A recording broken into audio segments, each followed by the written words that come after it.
નમસ્કાર દર્શક મિત્રો, આપ જોઈ રહ્યા છો અર્થ પડકાર ન્યૂઝ। હિંમતનગર હાઈવે પર 4 દિવસ પહેલા અકસ્માત બાદ તંત્રએ રસ્તો બંધ કરી દીધો। રાહદારીઓને કાંકરોલ અંડરબ્રિજ થઈને પાછા આવવા મજબૂરી। હિંમતનગર સરકારી જીન ઓવરબ્રિજના છેડે સેફટી અને ફેસિલિટી એરણે ચડ્યા બાદ સર્જાયેલ ગોઝારો અકસ્માતના સ્થળે તંત્રએ કામગીરી બતાવવા માટે રસ્તો બંધ કરી દીધેલ છે।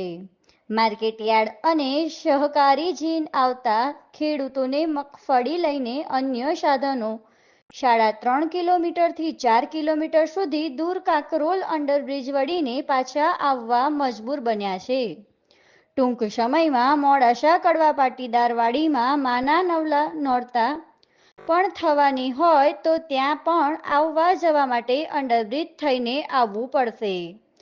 આમ જ્યાં સુધી બ્રિજ પૂર્ણ ના થાય ત્યાં સુધી રસ્તો ખોલવા માટે માર્કેટયાર્ડના ચેરમેન જયેશભાઈ પટેલે કલેક્ટરને હાઈવે ઓથોરિટીને પત્ર લખેલ છે। રિપોર્ટર સતીશ સોની, હિંમતનગર।